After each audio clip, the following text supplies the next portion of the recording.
விஷயம். இந்த ஒற்றுமை என்பது, இந்த யூனிட்டி என்பதை நாம அந்த லா இலாஹ இல்லல்லாஹ் முஹம்மதுர் ரசூலுல்லாஹ் என்ற அந்த கலிமாவிலிருந்து தொடங்குவோமே. இந்த ஒரு சாதாரண வார்த்தை நம்ம நினைக்கிறோம். லா இலாஹ இல்லல்லாஹ் முஹம்மதுர் ரசூலுல்லாஹ் என்பது ஒரு சாதாரண வார்த்தை. இதை மொழிந்தால் ஒரு மனிதன் இஸ்லாத்தில் நியமங்களை அனுசரித்து இஸ்லாமியனாக வாழ்ந்து விடுகிறான் என்ற ஒரு தாரக மந்திரம், ஒரு வார்த்தை என்று நினைக்கிறோம். அல்ல, லா இலாஹ இல்லல்லாஹ் முஹம்மதுர் ரசூலுல்லாஹ் என்பது வார்த்தை அல்ல, அது வாழ்க்கை. பெருமானார் ஸல்லல்லாஹு அலைஹி வஸல்லம் நமக்கு வாழ்ந்து காட்டிய வாழ்க்கையின் யதார்த்த அர்த்தம். பெருமானார் மக்கத்து மண்ணிலே வாழ்கிற பொழுதெல்லாம் லா இலாஹ இல்லல்லாஹ் என்ற ஏகத்துவ முழக்கத்தோடு வாழ்ந்தார்கள். மதீனா மண்ணில் வந்த பிறகு முஹம்மதுர் ரசூலுல்லாஹ், லா இலாஹ இல்லல்லாஹ் ஏகத்துவம் என்றால், முஹம்மதுர் ரசூலுல்லாஹ் சகோதரத்துவம். இந்த ஏகத்துவத்தினுடைய யதார்த்த அர்த்தத்தை நாம் உள்வாங்க மறந்ததினால், மறுத்ததினால் ஏற்பட்ட விளைவு நமக்கு மத்தியில் கருத்து சிதறல்கள், கருத்து மோதல்கள்.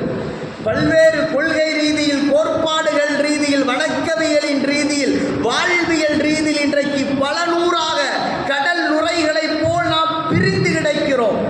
பிரிவினையிலே வாழ்கிறோம், பிரிவினையை ஆதரிக்கிறோம், பிரிவினையை ஊக்கப்படுத்துகிறோம். இது இஸ்லாத்தின் போக்கில் நல்லதல்ல. அல்லாஹ் ரப்பல் ஆலமீன் இந்த இஸ்லாமிய மக்களை ஒரே நிழல் உடைக்கு கீழாக கொண்டு வர வேண்டும் என்பதற்காக இந்த ஏகத்துவ வார்த்தையை வைத்தான். அவர்கள் உலகத்திலே எந்த முக்குமூலையிலும் வாழ்ந்தாலும், வசித்தாலும், கடல் கடந்த தேசத்திலும், மலை கடந்த நாடுகளிலும் நீங்கள் போய் வசித்தாலும் இருந்தாலும், நீங்கள் எதை மொழிந்தால்தான் இஸ்லாமியர்களாக வாழ முடியும், இணைய முடியும். லா இலாஹ இல்லல்லாஹ் முஹம்மதுர் ரசூலுல்லாஹ். எல்லா நேஷனாலிட்டி வாழக்கூடிய எல்லா விதமான மக்களுக்கும் இதுதான் அடையாளம். அப்படின்னா இந்த வார்த்தையில் அல்லாஹ் மக்களை ஒன்று கூட்டுகிறார். தொழுகையில் அல்லாஹ் ரப்பல் ஆலமீன் மக்களை எப்படி ஒன்றிணைக்கிறான் பாருங்க.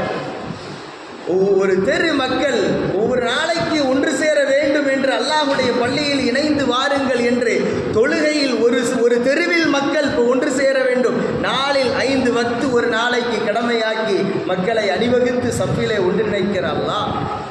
அந்த ஊர் மக்கள் அனைவர்களும் வாரத்தில் ஒரு முறை வந்து சேர்ந்து அவர்கள் ஒரு நல்ல விஷயத்தை கேட்க வேண்டும் என்று வாரத்தில் ஒரு முறை ஜுமா தினத்தை கடமையாக்கிய அல்லாஹ். நம்முடைய ஊரும் பக்கத்தில் இருக்கிற உறவும் நம்முடைய